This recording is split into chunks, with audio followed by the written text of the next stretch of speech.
Hello friends, welcome to my classroom online. આજે જે છે આપણે 25 અને 26 ડિસેમ્બરના કરંટ અફેર્સ ડિસ્કશન એડિટોરિયલ જોવાના છે. બે ઇમ્પોર્ટન્ટ ટોપિક જોવાના છે. એક તો છે લેબર અનરેસ્ટ વિશે, બરાબર છે. કર્ણાટકમાં જે ઘટના બની ગઈ કે આઈફોન બનાવતી કંપની હતી, એમાં જે છે એ વર્કરોએ જે તોડફોડ કરીને જે ચોરી કરીને એ બધા જે ઇસ્યુ થયા એ છે, અને બીજું છે એમએસએમઈ વિશે. તો બે ટોપિક આજે આપણે ડિટેલથી ડિસ્કસ કરીશું. તો સૌથી પહેલા આપણે જોઈએ કે લેબર અનરેસ્ટ વિશે, બરાબર છે.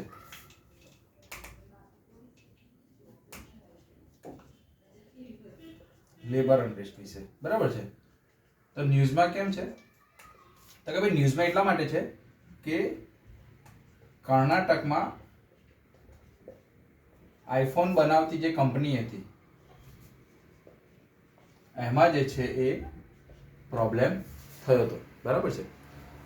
આઈફોન બનાવતી કંપની એટલે કેવું છે, આઈફોન શું કરે છે કે પોતેનું જે છે એ ખાલી રિસર્ચ ઉપર ધ્યાન આપે છે, પોતે જે છે ટેકનોલોજી ઉપર ધ્યાન આપે છે, પણ એનું જે એસેમ્બલિંગ હોય અથવા એના જે પાર્ટ્સ બનાવવાના હોય અને એ પાર્ટ્સ બનાવીને એક આઈફોન રેડી કરવાનો હોય એનો જે છે એ સબ કોન્ટ્રાક્ટ બીજી કંપનીને આપતો હોય છે.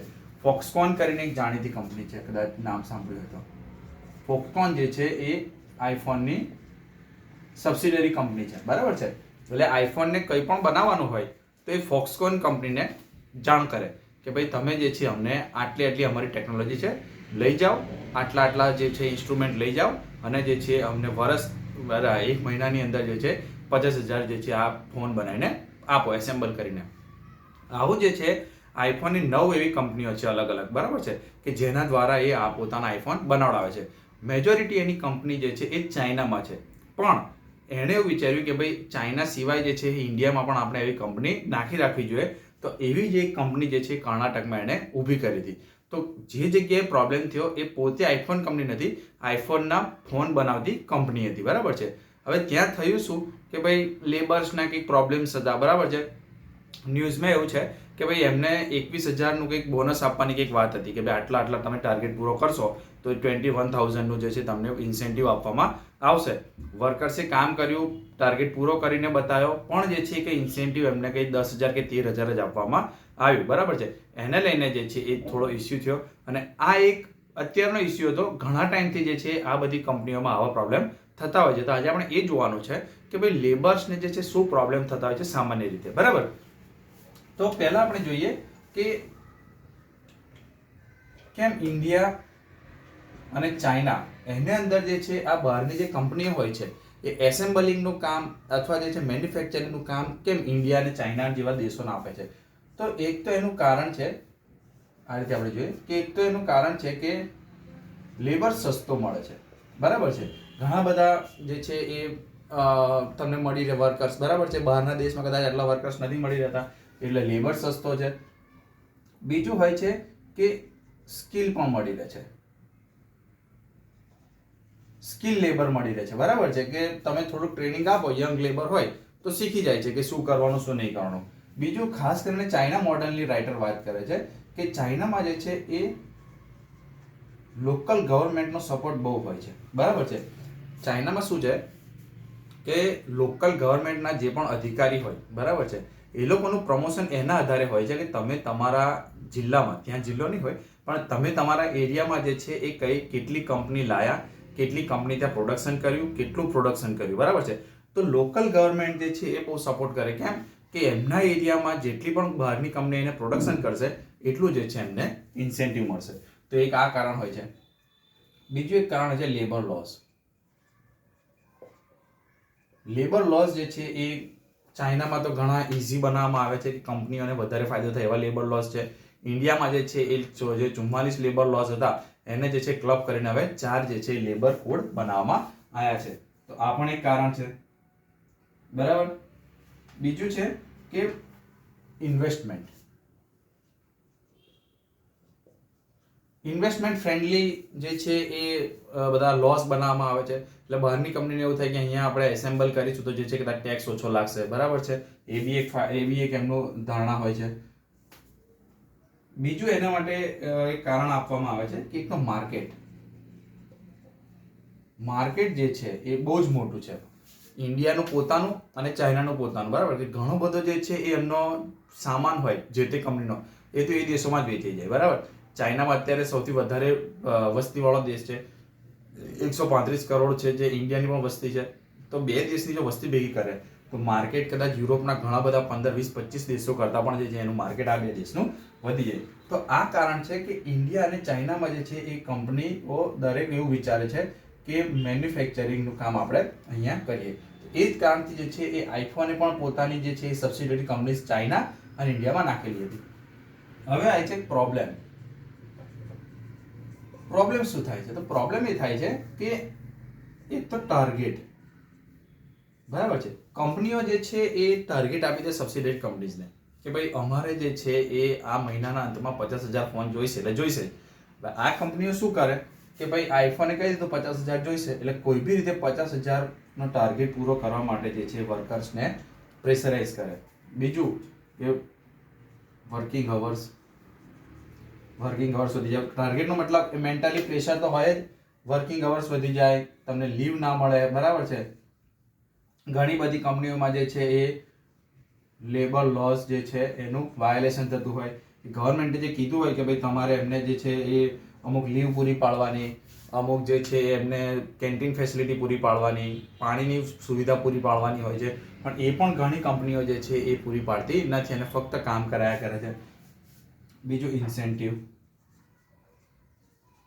બરાબર. હવે સસ્તો લેબરની આપણે વાત કરી. સસ્તા લેબરને કારણે જે છે કાં તો પગાર જો કોઈ વધારે માંગે તો એને છૂટો કરીને બીજાને લેવાની કંપની તૈયારી બતાવે, અથવા ઇન્સેન્ટિવની માંગણી કરે તો પણ આપે ને ઇન્સેન્ટિવ, બરાબર. અથવા આપવાની વાત હોય તો જેવી રીતે આ કેસમાં થયું કે ભાઈ 21,000ની વાત હતી અને 13,000 આપવામાં આવ્યા, તો ઇન્સેન્ટિવ જે છે વર્કરને મળતો નથી. બીજો સૌથી મોટો થાય છે કોન્ટ્રાક્ટ વર્કિંગ. આમાં શું થાય કે આઈફોને જે છે એ ફોક્સકોનને કીધું કે ભાઈ તમે અમને 50,000 આઈફોન બનાવીને આપો. હવે ફોક્સકોન પણ બહારની કંપની છે, બરાબર છે. તો એ વિચારે કે હું ઇન્ડિયામાં કઈ જગ્યાએ વર્કર શોધવા જાઉં, એટલે એ શું કરે, એ કોઈ એજન્સીને કોન્ટેક્ટ કરે જે વર્કર પૂરા પાડતી હોય. એજન્સીને કોન્ટેક્ટ કરે કે ભાઈ તમે અમને જે છે ફટાફટ 3 કે 4 દિવસમાં જે 100 વર્કર એવા લાવી આપો કે જે લોકોને આગળ જે છે આવું કંઈક કામ કરેલું હોય મોબાઈલને લગતું. બધી એજન્સીઓ આજકાલ આપણે જોતા હોય કે ભાઈ ડેટા મંગાવેલા હોય, બધાના રિઝ્યુમ મંગાવેલા હોય છે, બરાબર છે. તો એ જે છે ધારો કે 100 જણને સપ્લાય કરશે, કોને? ફોક્સકોનને, બરાબર છે. એ જે 100 વ્યક્તિ હશે એ કોના કહેવાશે? એજન્સીના કહેવાશે. કામ કોના માટે કરશે? ફોક્સકોન માટે. ફોક્સકોન કોના માટે કામ કરે છે? આઈફોન માટે. એટલે આ જે વર્કર હોય છે 100, એકચ્યુઅલી આ વર્કર્સને ખબર જ નથી હોતી કે એ કોના માટે કામ કરે છે, બરાબર. એમને લીધા એજન્સી કામ કરવા મોકલે છે ફોક્સકોન કંપનીની અંદર. ફોક્સકોન કંપની કહે છે કે ભાઈ આઈફોનમાંથી જેટલો ઓર્ડર મળશે એ પ્રમાણે તમને કામ આપીશું. એટલે વર્કર્સને જે એક તો કન્ફ્યુઝન થાય.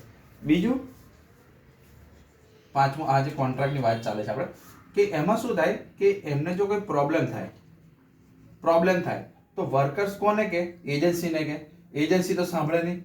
આ લોકોને ફોક્સકોન કંપનીને કે. ફોક્સકોન કંપનીઓ કે તમને તો એજન્સીએ લાવેલા છે. આઈફોનને જાણ કરે તો આઈફોનને તો આ વર્કર સાથે કોઈ લેવા દેવા હોતો જ નથી કે અમે તો ભાઈ ખાલી ફોક્સકોન જોડે જ વાત કરીશું, બરાબર. તો વર્કરના જે છે પ્રોબ્લેમને કોઈ સાંભળવાવાળું હોતું નથી. તો આને કારણે જે છે એ આવી ઘટના બને છે કે વર્કર્સ પછી તોડફોડ કરવા પર ઉતરવું પડે છે એમને. બીજું હોય છે પગાર. કઈ રીતે કે ફોક્સકોને નક્કી કર્યું કે ભાઈ અમે જે છે 100 વર્કર્સને જે છે 10,000 આપીશું, પર વર્કર 10,000 આપીશું, બરાબર છે.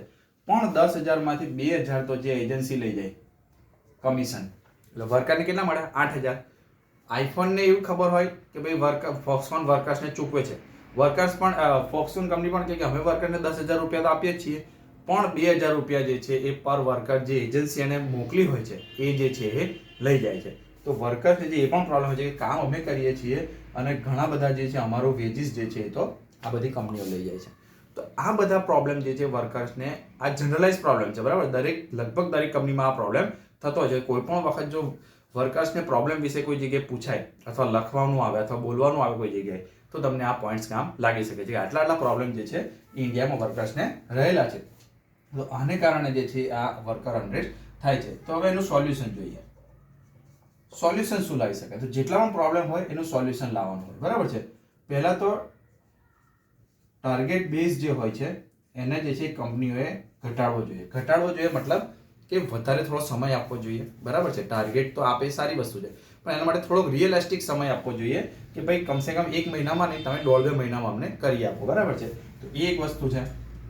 બીજું જે છે કે એજન્સી, જે આવું હાયર કરતી એજન્સી હોય છે એના માટે ગવર્મેન્ટે નિયમ બનાવવા જોઈએ કે ભાઈ તમે આટલાથી વધારે જે છે એ વર્કર્સ જોડેથી પૈસા નહીં લઈ શકો. અથવા તો પહેલા 2 કે 3 કે 4 સેલેરી સુધી તમે જે છે એનો ટોટલ ધારો કે 10,000 સેલેરી હોય તો 2,000 લીધા, તો પહેલા 2 કે 3 પગાર સુધી તમે લઈ શકો.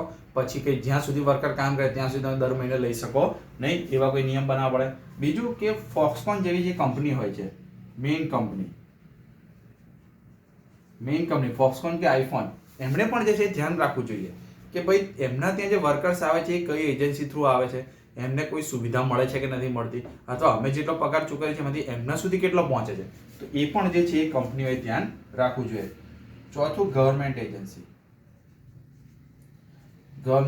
તો કે ગવર્મેન્ટે પોતે કેવો ડેટાબેઝ ઊભો કરવો જોઈએ કે જેમાં દરેક જે વ્યક્તિ હોય પોતાની સ્કિલ વાળા જે પણ જાણકારી હોય કે ભાઈ મારી આટલી ડિગ્રી છે, હું આમાં કામ કરેલું છે, બરાબર, તો એ જે છે એ લોકો એમાં એપ્લાય કરી રાખે. તો જ્યારે બી કોઈ કંપનીને જરૂર પડે તો એ ગવર્મેન્ટની એજન્સીનો જે ડેટા હોય એમાંથી જે છે લઈને સીધા વર્કરને બોલાવી લે ઇન્ટરવ્યૂ માટે. તો એવી કંઈક જે છે ગોઠવણ કરવી જોઈએ, બરાબર છે.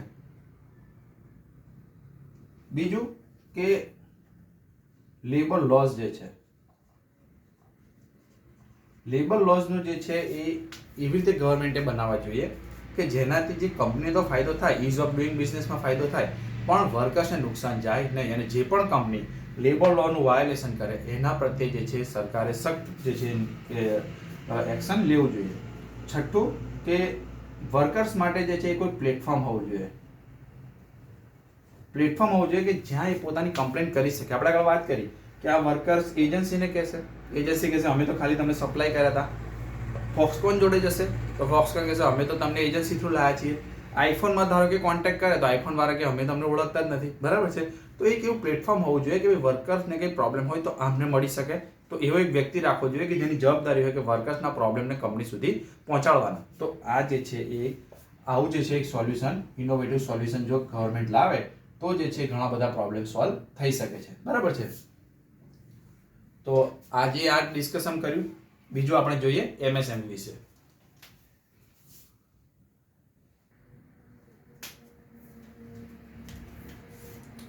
બીજો આપણો ટોપિક જોવાનો છે એમએસએમઈઝ વિશે, બરાબર છે. તો એમએસએમઈઝ એટલે શું? પહેલા તો માઇક્રો, સ્મોલ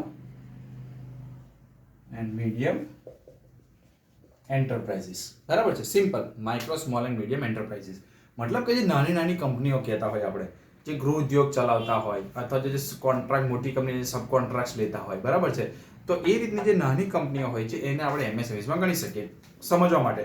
બાકી જે મોટી કંપનીઓ છે જેમ કે કેડિલા છે, ઝાયડસ છે, રિલાયન્સ છે, અદાણી છે, બરાબર છે, બીજા બધા જે પાવર સેક્ટરની બધી કંપનીઓ હોય છે, IOCL છે, કોઈ બી કંપની તમે મોટી લઈ લો તો એ બધી એમએસએમઈમાં આવશે નહીં. એમએસએમઈ મતલબ નાની નાની કંપનીઓ ટૂંકમાં, બરાબર. તો હવે રાઇટર કહે છે કે ભાઈ એમએસએમઈ જે કંપની છે એ લગભગ 6.33 કરોડ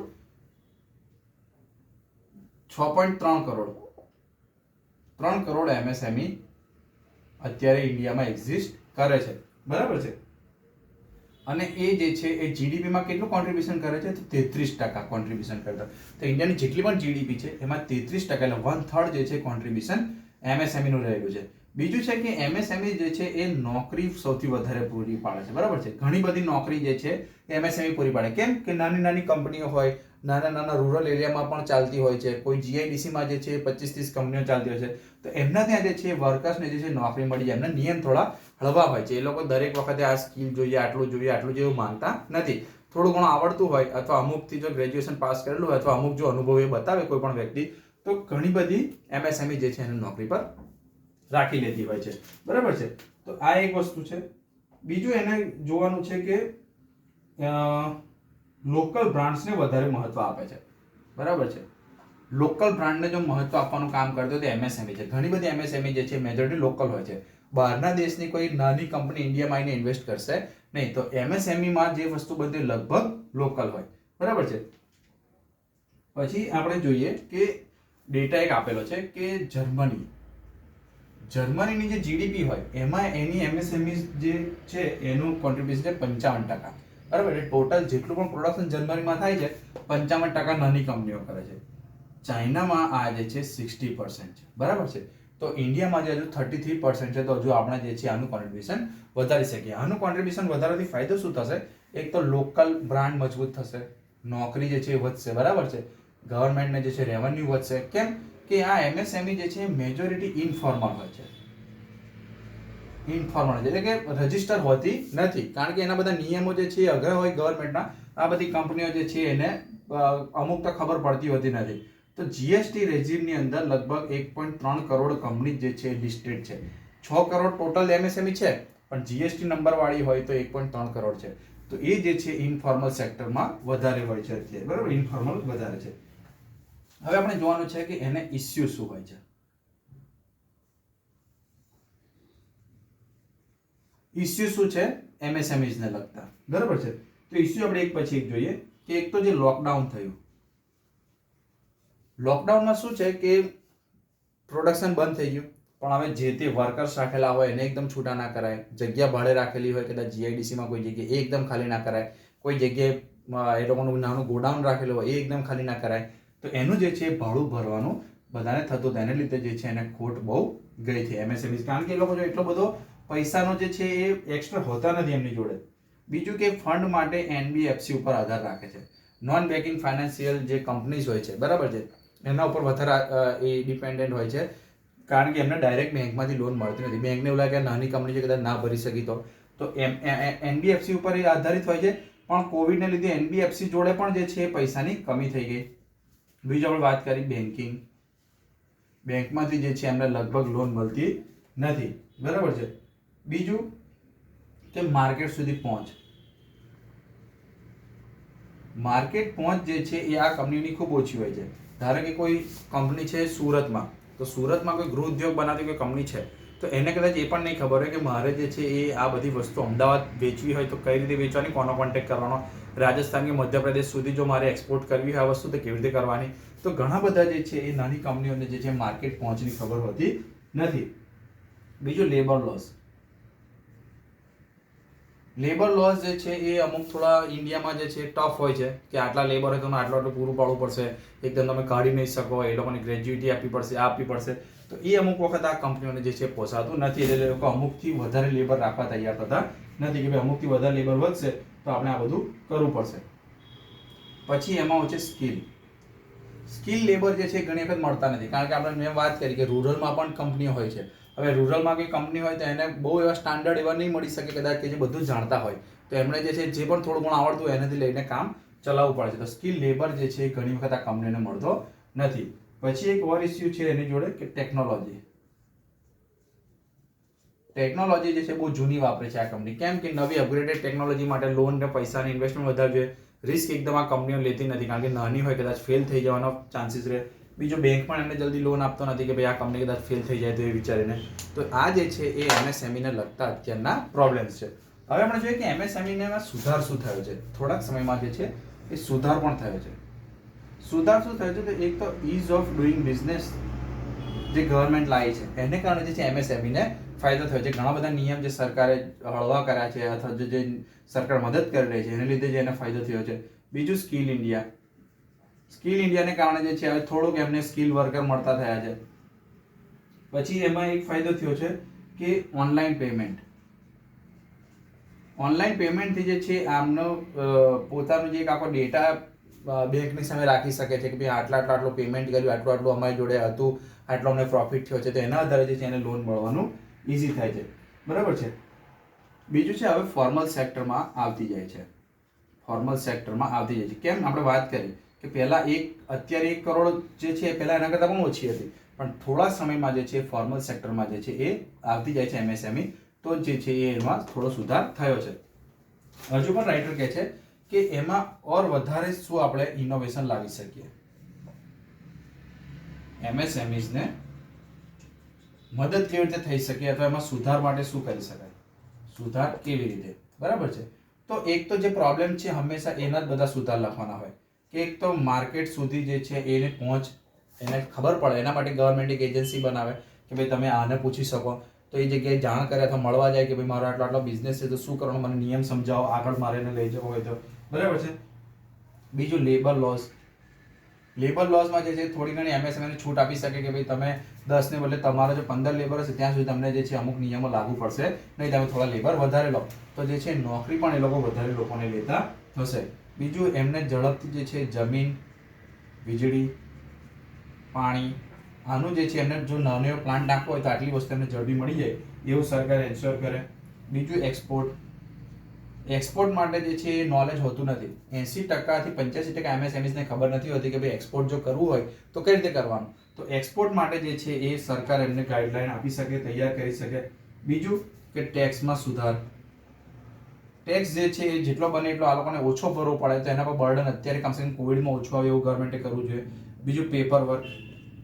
પેપર વર્ક ગવર્મેન્ટ ઘટાડી શકે કારણ કે પેપર વર્કમાં બી છે એમએસએમઈઝને ઓછી ખબર પડે તો એના માટે સ્પેશિયલ માણસો રાખવા પડે તો પાછું એના પર ફાઇનાન્શિયલ બર્ડન વધી જાય તો એ પણ એક પ્રોબ્લેમ છે.